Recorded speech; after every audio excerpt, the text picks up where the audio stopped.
You're listening to Driving Place-Based Innovation, a podcast series by Newcastle Gateshead Initiative, produced in partnership with the digital tourism think tank.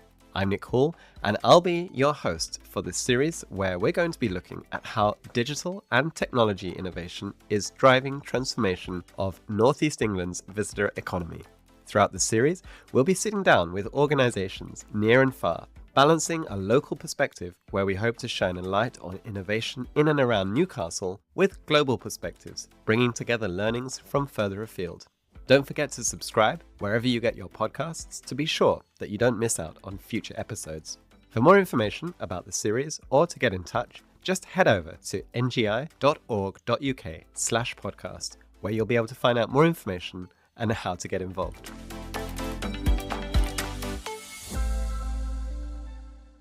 In episode 10 of Driving Place-Based Innovation, we shine a light on the role that we all, as individuals and businesses, have towards making destinations sustainable in the long run. From strong commitments to carefully set out strategies, right down to the smallest actions, we'll dive into how these can have a significant impact, whilst understanding what role we can all play towards achieving a more sustainable visitor economy, one that is not only net zero, but potentially even regenerative. First, we'll meet Graeme Mason, Chief Sustainability and Communications Officer at Newcastle International Airport. He'll be telling us about their ambitious net zero carbon plan, which they aim to achieve by 2035, something they see as challenging, but a challenge they're committed to nonetheless.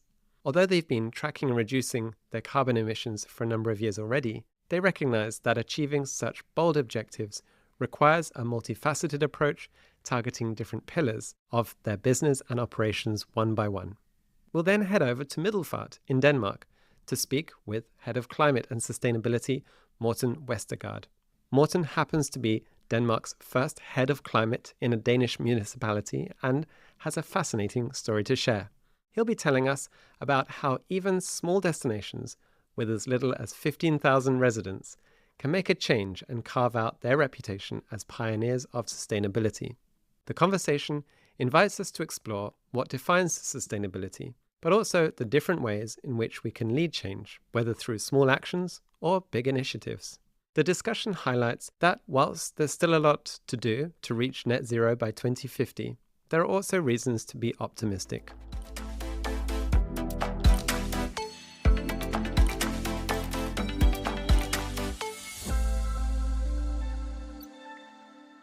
My name is Graeme Mason. I'm Chief Sustainability and Communications Officer, also a member of the board at Newcastle Airport, and I've worked here for nearly 30 years. So yeah, lots of things on sustainability that looking forward to talking about today. So Newcastle International Airport, it's somewhat of an important piece of infrastructure for Newcastle since 1935. So incredible to think back at the history that must be encompassed in the story of the airport. Tell us a little bit, as you approach your 100th anniversary in the not so distant future, what are some of the initiatives that you have in the pipeline as to how you see the future of aviation and the role of Newcastle International Airport and what it is that you're going to be doing to leap forwards towards a sustainable and innovation-driven future? Yeah, I mean, you're right. It's got a long history. It's right at the heart of the Northeast region.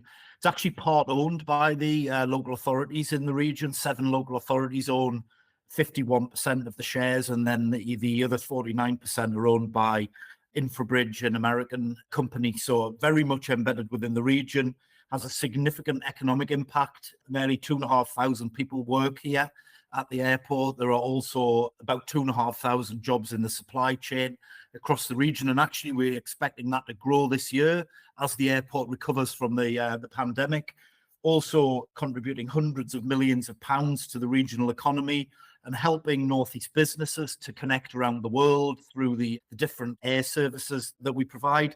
And then, of course, we're bringing international tourists in as well, and then we're allowing the Northeast public to go on holiday. So really, really important part of the region, and that is reflected in terms of the ownership. There's also cargo.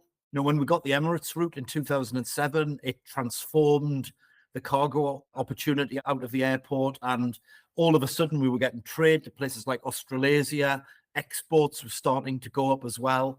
And not only have we got Emirates, but we've also got Federal Express now operating freight services. So it's not just the passenger airlines. We're ambitious in terms of our plans for the airport. So just doing our 5th review of the master plan, which looks right the way out to 2040. We've got a business park on the airport site called Airview Park, which has got the headquarters of Bellway PLC. We're always investing in the facilities. So we've just been upgrading the security area. We're doing a lot in relation to food and beverage offerings within the terminal. So Starbucks has just opened within the terminal. And we're also always investing in technology, whether it be the airport website, whether it be our app, and that I would urge people to download if they're traveling.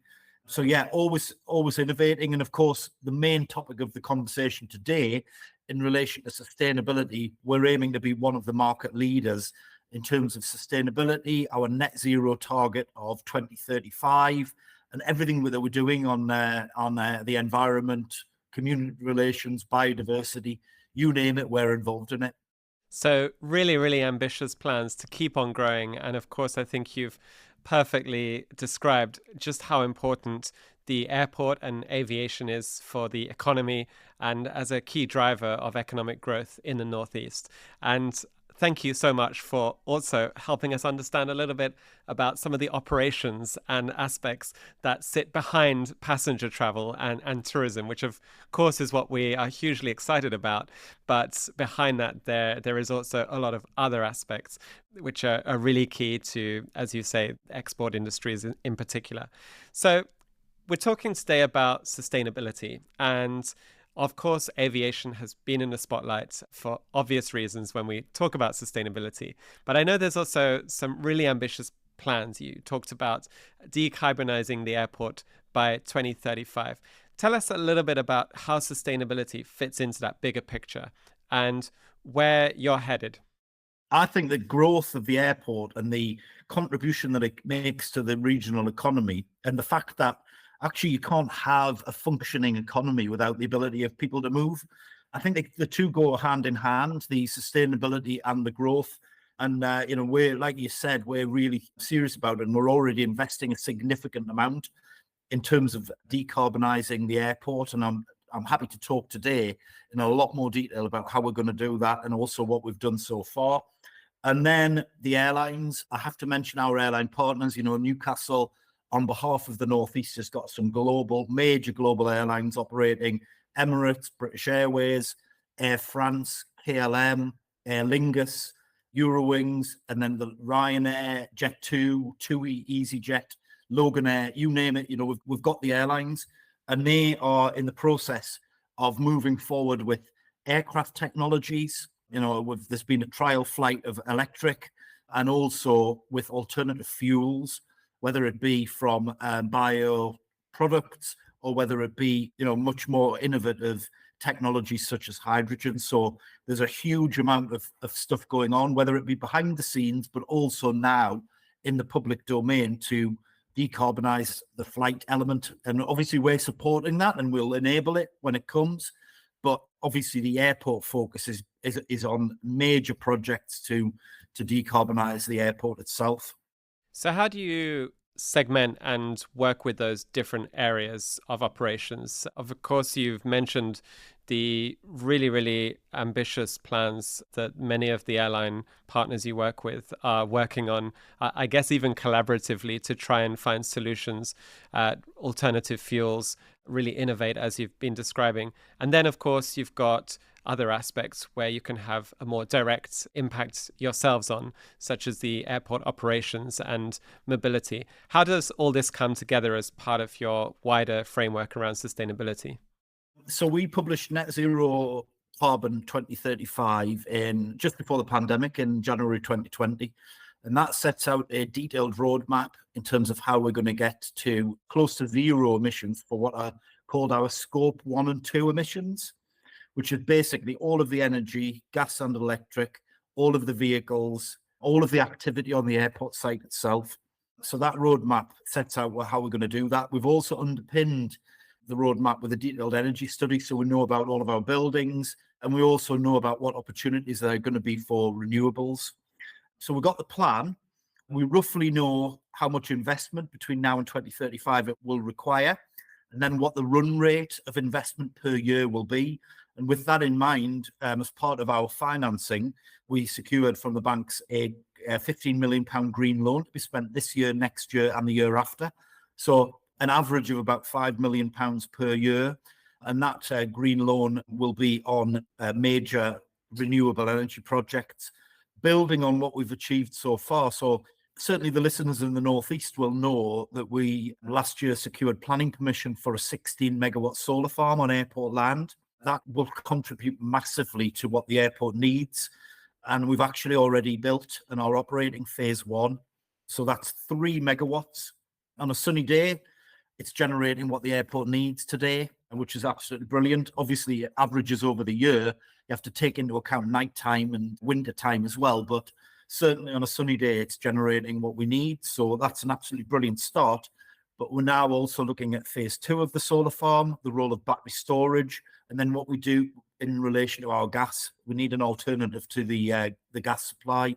So yeah, even though we've made a major step forward with the solar farm, we're not standing still. We're looking at the next stages and where we go between now and 2035.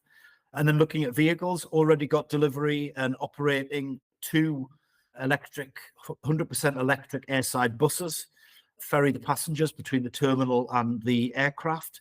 They're absolutely brilliant. They only need to be recharged every couple of weeks. It's absolutely fantastic in terms of how they performed.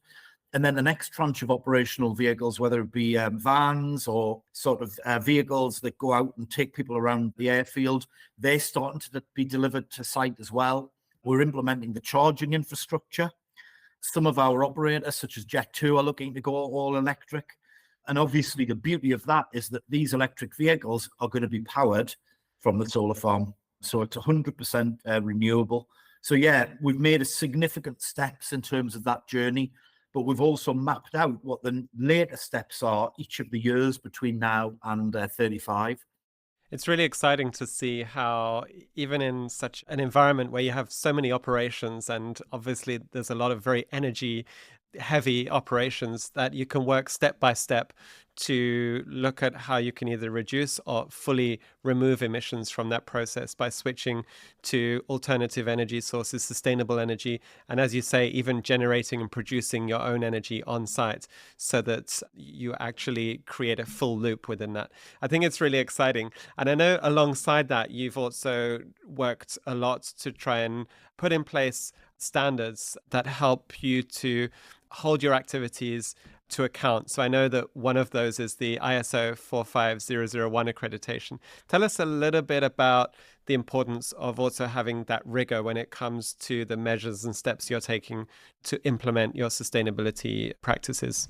Yeah, I mean, actually, our accreditation is the Airport Council International, the global airport organization, carbon accreditation. So we're at level 2 now, and we're just working on level 3. And basically, that is a really rigorous system which is recognized by governments in terms of what airports should include in their carbon roadmaps, the structure of it, the sequencing of it, how they involve their business partners. So we're just one of dozens of different companies that operate on the airport site, but then also how we are monitoring our performance against the plan and whether we're achieving according to the timeline that we set ourselves. So yeah, that's a very rigorous process.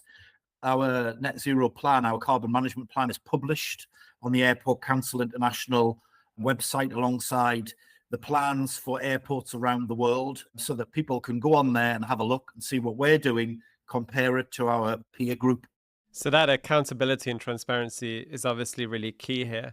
Tell me a bit about the challenges that you face in trying to work towards these goals, because with such ambitious goals, you surely come across sometimes barriers, challenges, things which are in fact quite difficult to achieve and to work towards. What would you say are some of the biggest challenges you've faced so far, or potentially even you can see in the future becoming quite difficult to achieving those goals? I'll start the answer on a positive, in that we bought a load of land in the 1990s. That was right at the very beginning of my career here at the airport. Bought a lot of land around the airport site for potential environmental mitigation. And I think that land is going to play a critical role in the delivery of net zero, whether it be in relation to tree planting or the land that accommodated the solar farm. And I think if I was talking to you without that land, I would say that it's going to be very, very hard. But actually, it's made easier for us by having that land available and being able to put forward proposals which we've carefully considered the local environmental impacts of, making sure that they're not in areas that are visible from the local community, but making sure the biodiversity is protected, etc. And that's enabled us to secure the planning permission. So again, if we'd done the podcast 2 years ago, I would have been saying, well, it's going to be hard to get that planning permission in the bag, but we did manage to get that by looking really closely at how it would be managed from a local environmental point of view. So yeah, getting that permission was a challenge, but we managed to achieve it. And then I think looking forward, obviously we have to maintain that pace in terms of investment. I'm confident that we will be able to. It's a relatively short time scale to 2035. Lots of airports around the world have set their target at 2050. That's what the UK government's target is for the country as a whole. UK government has also set a target of 2040 for airports in England, but ours is more ambitious, and it was very much supported by the shareholders who I talked about before, that we should go for something more ambitious of 2035. That means at the end of this year, we'll be into, next year's 2024. It's only 11 years, but it is achievable. But we've got to maintain that momentum through the period. And then obviously, coming up with a solution in relation to gas, getting all of our airlines onto sustainable aviation fuel over a period of time. They're going to be big challenges. But what I always say to my team is, we're climbing a mountain. We're on a big journey up a mountain, and it looks like we've got a long way to go to get to the top. But always look back to see how far you've come, and we've come a long way. So we're not at the bottom of the mountain. We're on our way up. But there's always going to be false summits, and you feel like you got to the top and you still got a way to go. And that's just the nature of this challenge. It'll be happening right the way across the economy, right the way across aviation and other sectors in terms of dealing with this. But we're very much committed to it, and we're determined we're going to get there. It's great to see that you've decided to set yourself a tougher challenge than you need to, and to try and achieve those goals earlier than you've been asked to, or even the industry standard if you look globally. So, of course, you have to really innovate to work on finding solutions to some of these areas. Tell us about how technology has played a role across the different aspects of your strive to become sustainable and eventually net zero. Yeah, I mean, we're finding ourselves obviously at the cutting edge of some things. So some of the sort of heat pump and heat technologies that we're looking at would be taking us into sort of new territory. So that's really interesting. I mean, we're always investing in technology. We are a customer-facing and operational business. So there's a myriad of different technologies within the airport operation, whether it be, counting in terms of monitoring performance and how we get people through the building and make it as efficient as possible, whether it be how we interact with our customers in a digital environment. And the app is the obvious example where we've probably got one of the best UK airport apps. Or it could be directly in relation to not necessarily technology, but innovations that we've undertaken. So one of the things, and I would urge people to have a look at our CSR report. If they go to the airport website and look in the menu to about your airport and then click on sustainability, they'll find the sustainability report. And what that sets out is that within the financing of the airport business, our banks have set us 4 sustainability targets relating to decarbonisation and emissions, carbon accreditation, biodiversity net gain on the airport site, not linked to a planning application, but biodiversity net gain. So improvements, whether it be woodland planting, peatland restoration, wildflower meadows, and then also a score in the global infrastructure benchmarking on environmental, social and governance performance. Well, we got 98 out of 100, which put us right near the top. Obviously, they aim with our banks is that we do even better this year. So yeah, it's not a technological innovation, but we're the first ones that have done that. I see innovation as being doing something different and new, perhaps unexpected, out of the box thinking, and then delivering it. So it's really exciting to think about how innovation really means different things in different environments. So you talked a lot about the app, for example, and creating a more seamless passenger flow and how important that is for the customer or the visitor experience. And on the other hand, looking at completely new ways of doing things to address some of those bigger goals and aims as part of your long-term CSR strategy.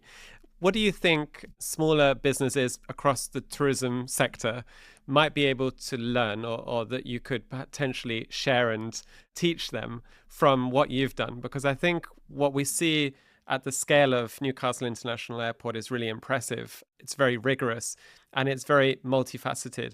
And at the same time, we have a tourism industry made up mostly of small and micro businesses that also have to start thinking about doing the same changes themselves, decarbonizing their businesses, better measurement of their carbon impact, and trying to ensure that they're a net positive contributor to the environment and the society generally when we think about sustainability. What learnings do you think can be transferred to small businesses across the tourism sector from looking at what you've done?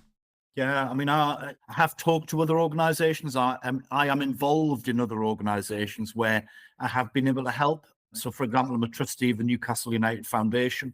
So, yeah, if I was talking to a tourism business, I would be able to help them in terms of how to go about it.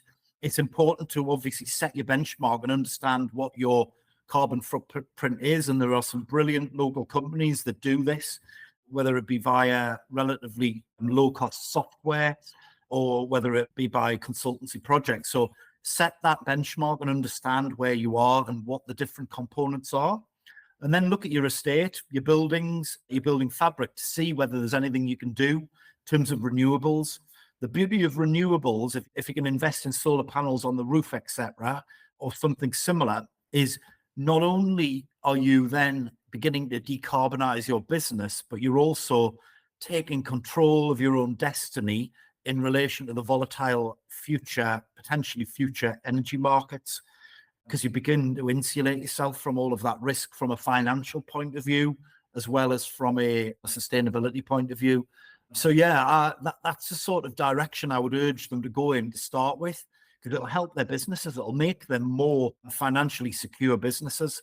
And then it's looking at things in terms of whether they've got land for biodiversity, what they can do in terms of green travel. So we've just refreshed our staff green travel plan. Obviously, we've got thousands of people work here, but we've got a sort of a car share scheme. We've got obviously EV charging. We've got an EV salary sacrifice scheme. We've also got supported metro travel, etc. So all of those things as well. And so yeah, there's a big sort of shopping list of things that they might be able to do where I'd be able to help them. The best way to go about it is to understand where you are now, take stock, measure your carbon footprint, understand what the biggest elements of it are, and then look at your fabric of your building and your land to see what you can do, and definitely try to have some renewables that you own yourselves. Look at whether there's grant funding available as well for the actual investment in the renewables. So it seems to me, as a takeaway from everything we've discussed today, it's really important to start with a baseline to make sure you can measure and understand how you sit in the wider frame of things and what progress and what that journey looks like towards achieving net zero, and how you can set ambitious goals, perhaps even bringing them forward earlier than your statutory requirement sets out you should do.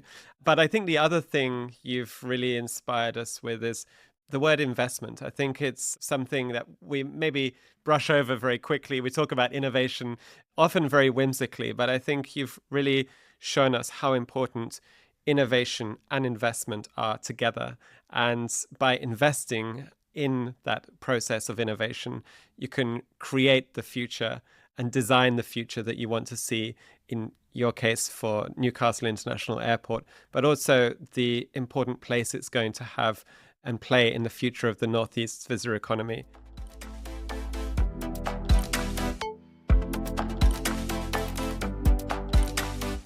Now, let's head over to the Danish municipality of Middelfart to hear more about what striving to become a sustainable destination means for smaller destinations, and why sustainability is an ambition that everyone should be able to embrace.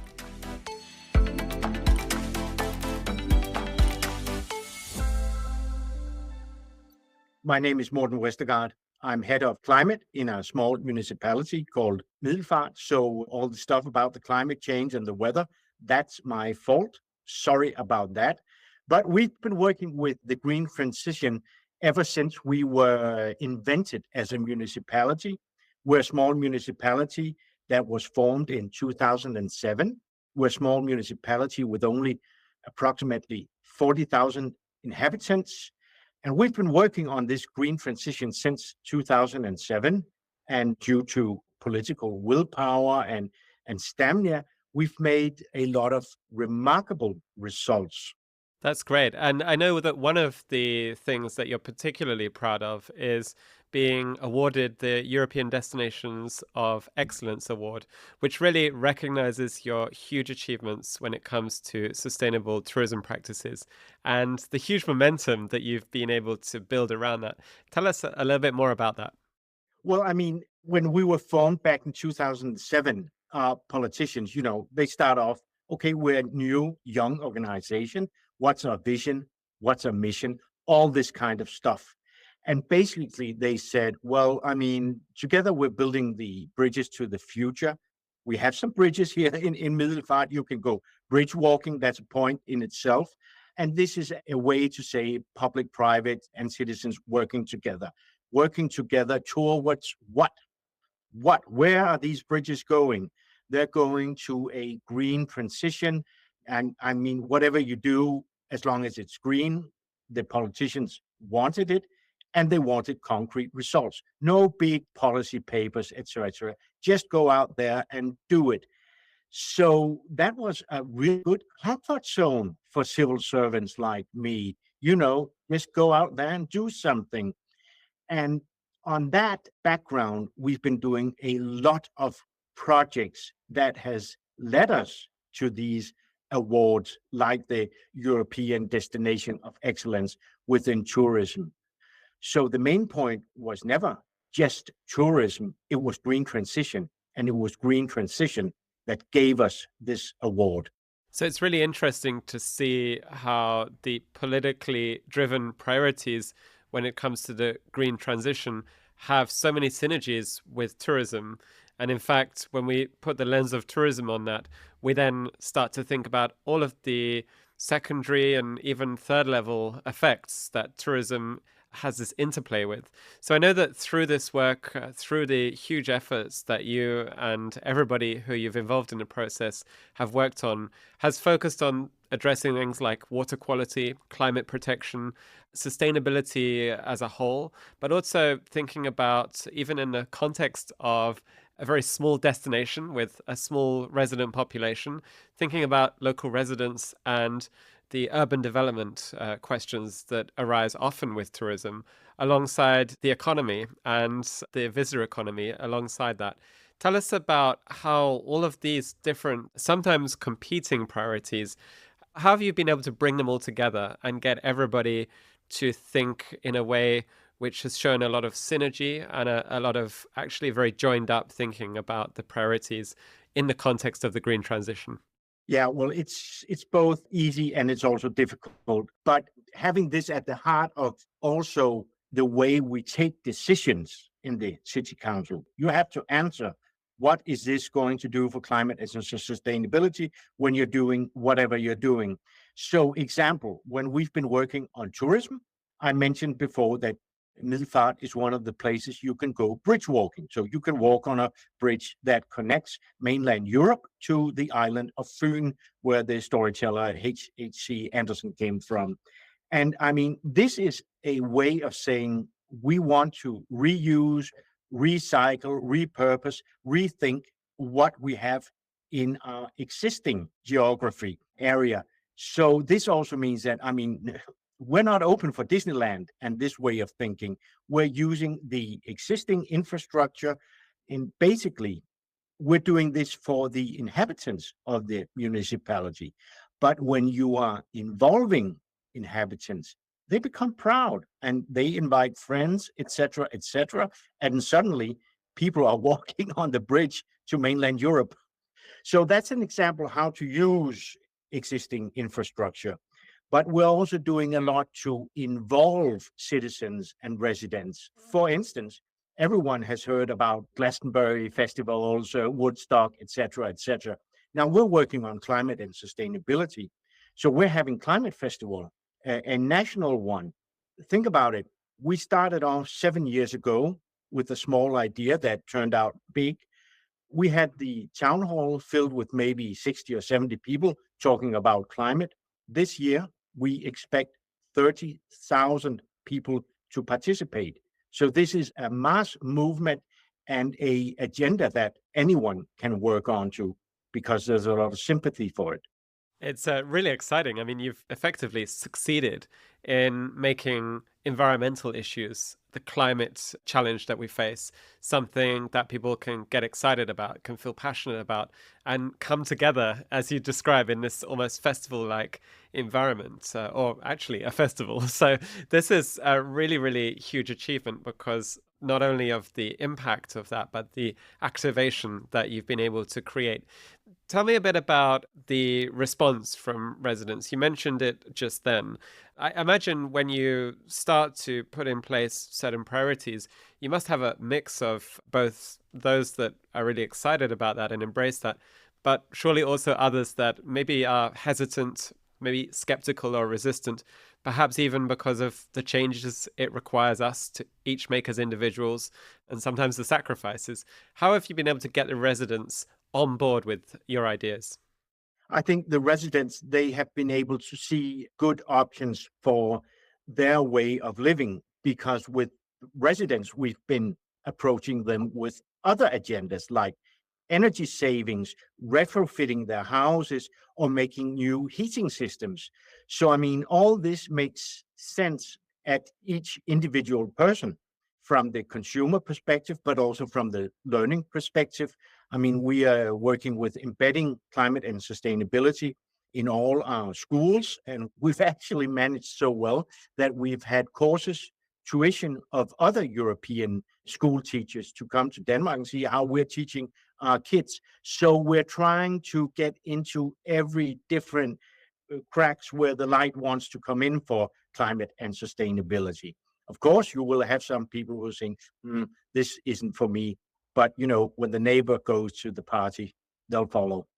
It seems like being a beacon, being one of the first and loudest, and also one of the smallest to really champion these efforts, this necessity of the change that we have to make, has really actually helped you carve out a USP that perhaps you didn't even know you had yourselves, right? And I guess this is really exciting, because for a very small destination, which isn't there to compete with the big cities of Europe or the world. You mentioned, we don't want to become Disneyland. There's absolutely no intention to even try to create a tourism experience which is heavily commoditized.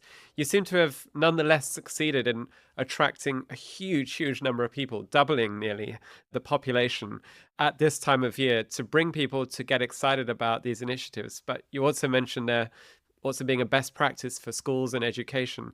So what have you seen as the business opportunity emerging here, in particular around some of these projects and initiatives, such as building bridges, where perhaps there's really an opportunity to see a different kind of visitor economy emerging if we're able to make these connections with culture, heritage, and the environmental positive factors that we can bring?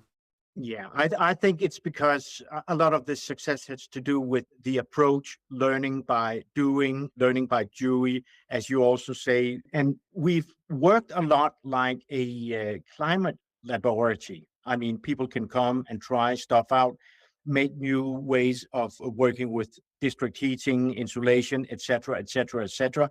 And I think it's this approach that's more or less says, I mean, the only thing you can do wrong, it's to do nothing. So it's trying to it gives you a safe space, a comfort zone to develop within.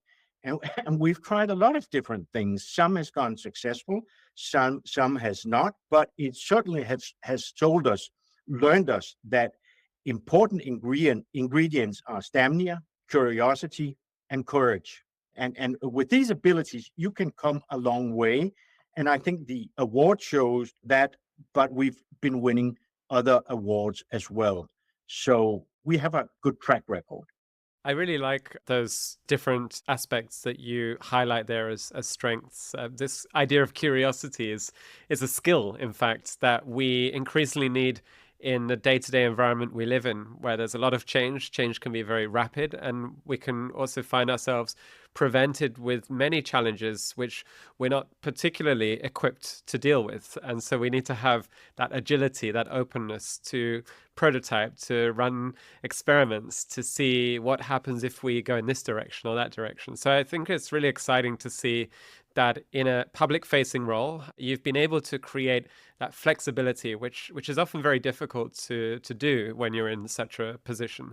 And I think by telling your story at the same time, by championing that, by making that inherent to the identity, you've also created a destination through doing that. And I think that's really exciting. It perhaps gives us an opportunity to completely rethink what it means to be a destination. Can we be a destination because of the good things that we do, because of the example that perhaps attracts people to want to go and see that themselves? And as a result, industries and other sectors may also start to flourish that absolutely in no way would define themselves as tourism, but somehow have a benefit from outside perspectives coming in to see what they're doing. So lots of success, but tell us about some of the challenges that you've had in this journey. Well, I mean, I think change is always difficult. And I mean, we've been overwinning a lot of challenges just by doing stuff, because there's a lot of speeches going on. And you could say with a blink in the eye that sustainability, it's still like teenage sex. Everyone is saying they are doing it. And in fact, very few are doing it. And the people who are doing it poorly. But if you don't start working on this, you will never be a champion. And I think that's one of the most important factors is having the attitude of Pippi Longstocking, this Swedish girl with not Greta Thunberg, the strong girl, Pippi Longstocking. She has a saying, well, I haven't tried this before, so of course I can do it. And, it's kind of the bumblebee's perspective of just going out there and trying to work on it. And I think that's been our main strength, and we've succeeded with this. And I mean, we're still a small municipality. So, I mean, if we fail, so what? I mean, I love the fact that you're able to just have that really honest perspective and to just lay things out as they are. And yeah, I guess create that permission within what you do to maybe fail. And if you fail, to maybe learn from that. We talk a lot about, at a European level, about the green and the digital transition. So turning our attention to technology, where would you say technology fits into all of this? It fits into many, many different aspects. What we're doing right now is a lot of using new technology in a different way. Heating systems, residential heating. This is huge emissions that comes from gas heated houses. So we're working with a concept called ThermoNet. On Friday, actually, it's not just now Friday, we've been nominated to the Danish Digital Awards. We might end up being best public-private digital project in Denmark this year. And it's based upon using data to identify potentials for energy savings in private homes. So this is a way we work with this day to day. But of course, digitalization in general and technology can help us survey and track what we're doing. It was fortunate when we went to Brussels and won the Eden Award. You could say, okay, you were smooth talking people from Denmark that really impressed the judges. And we are good looking sons of whatever. But the same day, the rankings from the GDS Global Destinations in Sustainability chart came out. And this was looking worldwide, and we'd filled our data in, and we're top 20 in the world. So, I mean, we were even out of the European League. And this is a way I think technology and data for sure can help us all in benchmarking and actually demonstrating, are we walking the talk or just, blah, blah, blah. Yeah, I think it's so important to have that accountability and transparency behind our vision, behind the message, behind the story we tell, that we can also support that. And as you pointed to, I think we see some really fundamental infrastructure issues which sit at the core of trying to make that transition, where new technologies, new developments can be really exciting. And perhaps some people will find themselves in actually a really interesting position where they can run pilots and see if certain scenarios could be addressed or could help to reduce the impact. And perhaps sometimes being a smaller municipality creates more opportunity to be a pilot for new ideas. And that's something really exciting. Congratulations on achieving such a high ranking.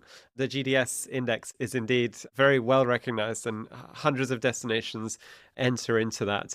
So to come out in the top 20 is a huge achievement. And it also speaks to the importance of being able to measure and being able to have metrics behind everything. And sometimes it's not so easy because we have to get everybody to then share data and agree to that.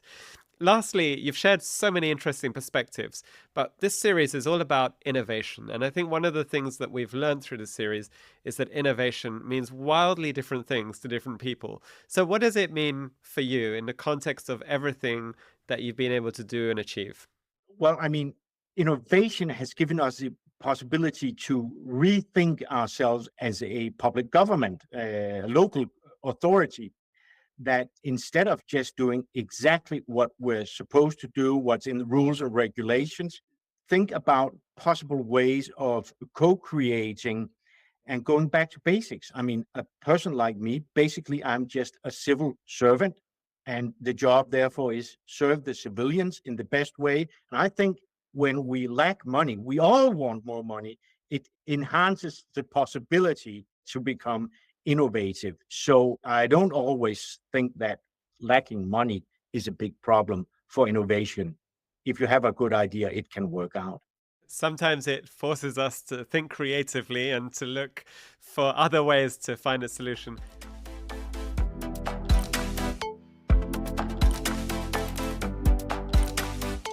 You've been listening to Place-Based Innovation with myself, Nick Hall. The producer of this series is Ana Balaguer-Sanchez, production and editing by Dan Hopkins. The series is part of the Hospitality Innovation Tourism Supply Programme, which supports businesses in Northumberland, Newcastle and North Tyneside to meet challenges through innovation. The programme is funded by North of Tyne Combined Authority and delivered by Newcastle Gateshead Initiative, Food and Drink Northeast and NBSL. Well, that brings us to the close of this series of Driving Place-Based Innovation. Thank you to the team at Newcastle Gateshead Initiative for shining a light on the Northeast's visitor economy through a collection of fascinating discussions and interviews. Personally, I've been deeply impressed by the huge range of guests we've had over the last 10 episodes. They've shown so much strive, ambition, determination, and frankly, competitiveness to be bold, to make technology a transformative driver in the next stage of their business, to embrace sustainability and the need to really innovate to find solutions which will ultimately ensure tourism stays competitive, relevant, and most importantly, an economic activity which delivers a hugely positive impact. If you didn't get a chance to listen to the previous episodes, don't forget you can listen back through your favorite podcast player, whether that's Apple Podcasts, Spotify, Google, or something else. And if you can't wait for the next season, why not check out some of the other podcasts from the Digital Tourism Think Tank? We have many other shows such as Leading Tourism's Transition, Beyond Tourism's Horizon, or Backstage Leadership Conversations. So if you want to keep your mind curious, why not check them out? For now, from myself, Nick Hall, that's a wrap. Thanks so much for listening.